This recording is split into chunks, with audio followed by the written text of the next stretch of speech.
Fire and safety Asia के अंदर vigil craft के स्टॉल के ऊपर मौजूद हैं। आमिर एहसान साहब हमारे साथ हैं। आमिर साहब, थैंक यू वेरी मच हमें टाइम दिया। बहुत शुक्रिया। विजल क्राफ्ट क्या काम करती है, इसके बारे में? सर, हम लोग मैन्युफैक्चरर हैं फायर एक्सटिंग्विशर्स के। फायर पंपिंग सेट बनाते हैं। हमारी जो प्रोडक्ट्स हैं वो CE सर्टिफाइड हैं, इंजीनियरिंग डेवलपमेंट बोर्ड से अप्रूव्ड हैं, और हम लोकल मैन्युफैक्चरर हैं। हमारी सारी मैन्युफैक्चरिंग मेड इन पाकिस्तान है, और हमारी जो प्रोडक्ट हैं वो पाकिस्तान नेवी में, PSO में और डिफरेंट गवर्नमेंट के इदारों में और प्राइवेट सेक्टर में काम कर रही हैं। हमारा 10 साल का एक्सपीरियंस है इस बिजनेस के अंदर। लेकिन इस लाइन के अंदर चाइना बहुत छाया हुआ है और उसके चाइना के बड़े प्रोडक्ट्स आ रहे होते हैं। तो आपने जब लोकल मैन्युफैक्चरिंग की तो क्लाइंट के पास आप गए तो कैसे उनको सेटिस्फाई किया कि चाइना के बजाय आपका प्रोडक्ट इस्तेमाल करें?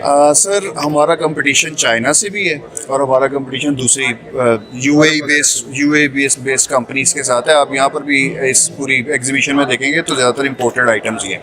हम लोग कस्टमर को क्वालिटी पर ही सिर्फ कायल करते हैं। हमारा एक तरीका है कि जी, जैसे हमने नेवी में शुरू किया, सैंपल दिए, टेस्टिंग हुई, अप्रूवल हुई, तो अब हम वहाँ पर रेगुलर काम कर रहे हैं। हम इसी तरह फायर पंप है, हम कस्टमर को कहते हैं हमारे प्रेमिसेस पे आएँ, टेस्ट बेंच के ऊपर टेस्ट करें, आपकी तसल्ली हो तो ओके करते हैं हम और उनको डिस्पैच करते हैं। ये सिर्फ क्वालिटी, फिर सर्टिफिकेशन, जैसे CE मार्क है हमारे पास, यूरोपीय यूनियन में हम एक्सपोर्ट कर सकते हैं अगेंस्ट EN स्टैंडर्ड्स। इसी तरह हमारे पास इंजीनियरिंग डेवलपमेंट बोर्ड की अप्रूवल है, वो भी आकर पूरी उनका एक मैकेनिज्म है, उन्होंने टेस्टिंग वगैरह की और उसके बाद हमारा प्रोडक्ट अप्रूव किया हुआ। तो ये 2 सर्टिफिकेशंस, और तीसरा टेस्टिंग को विटनेस करें आप और प्रोडक्ट लें देख के। अच्छा, एक्सपोर्ट की तरफ भी कुछ ध्यान गया या कुछ कर रहे हैं उससे? जी, एक्सपोर्ट की हमारी कोशिश है। अभी हम इनिशियल स्टेजेस पर हैं। इंशाल्लाह उम्मीद है कि 2 से 3 साल में we will able to export to different destinations. अच्छा, कराची के अंदर अगर हम देखें तो हर साल एक ना एक कोई बड़ी आग लगती है। अभी पिछले दिनों भी इधर जौहर के अंदर एक बड़ी आग लगी।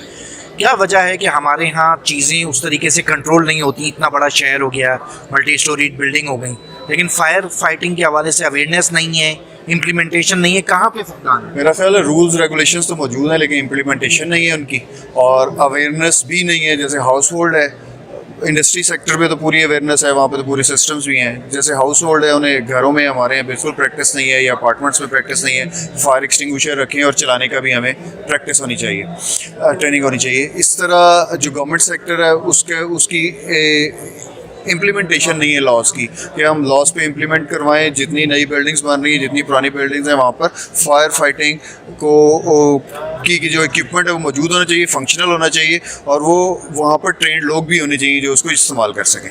Thank you very much sir. Thank you.